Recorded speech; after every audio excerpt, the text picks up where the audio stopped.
ఈ cinema script first time చదివినప్పుడు కానీ, ఈ సినిమా ఫస్ట్ టైం సినిమా చూసినప్పుడు కానీ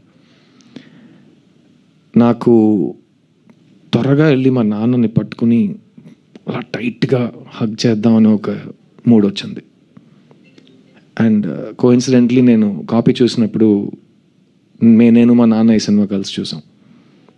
అండ్ సినిమా చూసిన వెంటనే it just overcame the emotion. I was overcome by it. And Telugu ప్రేక్షకులకి సిద్ధు గురించి ఎన్నిసార్లు ఎన్ని రకాల మాటలు చెప్పినా మొత్తం మీరే చేశారు అనే ఆ డైలాగ్ తెలుగు ప్రేక్షకులు నన్ను ఎప్పుడు మర్చిపోనివ్వరు. అలాంటి ఒక తండ్రి కొడుకు రిలేషన్షిప్ మీరు బొమ్మరిలో చూశారు. ఆ సినిమా నాకు చాలా నేర్పించింది. అండ్ ఆ సినిమా తర్వాత కూడా నాకు ఆల్ ఓవర్ ద వరల్డ్ తండ్రి కొడుకులు వచ్చి నాతో చెప్పారు వాళ్ళు ఎలా రిసీవ్ చేసుకున్నారని.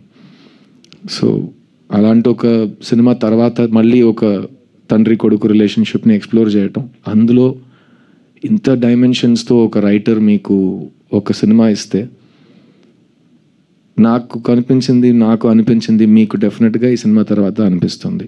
మీకు వెళ్ళి మీ ఫ్యామిలీని అలా టైట్గా కౌగిలించి ఒక మూడ్ వస్తుంది.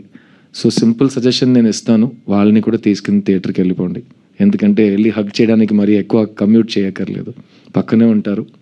ఈ సినిమా మెయిన్ క్యారెక్టర్స్ ఈ ఇల్లు, కానీ ఇల్లులో వాసుదేవన్ శాంతి వీళ్ళిద్దరు.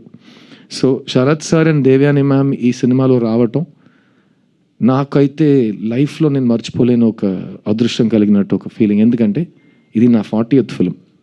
ఈ సినిమా అనౌన్స్ చేసిన రోజు సిద్ధార్థ్ 40 అని అనౌన్స్ చేసాం. సిద్ధార్థ్ 40 అనే పేరు పెట్టిన సినిమాలో సిద్ధార్థ్ కంటే 40 times బిగ్గర్ స్టార్స్ ఇద్దరు వచ్చి కలిసి ఆ సినిమాలో పనిచేయటం సిద్ధార్థ్ కలిగిన అదృష్టం అని నేను చెప్తాను. అండ్ ఈ 40 సినిమాల్లో తెలుగు ప్రేక్షకులకి మ్యాక్సిమం హ్యాండ్ ఉంది in making me what ever I am today. ఎందుకంటే సిద్ధులో ఉన్న వాల్యూ ఫస్ట్ తెలుగు ప్రేక్షకులు చూశారు. అండ్ ఇంకా సిద్ధుకి చూపించే ప్రేమ మ్యాక్సిమం తెలుగు ప్రేక్షకులు చూపిస్తారు. అది ఎప్పుడు మారకూడదు, ఎప్పుడు మారదు కూడా. కానీ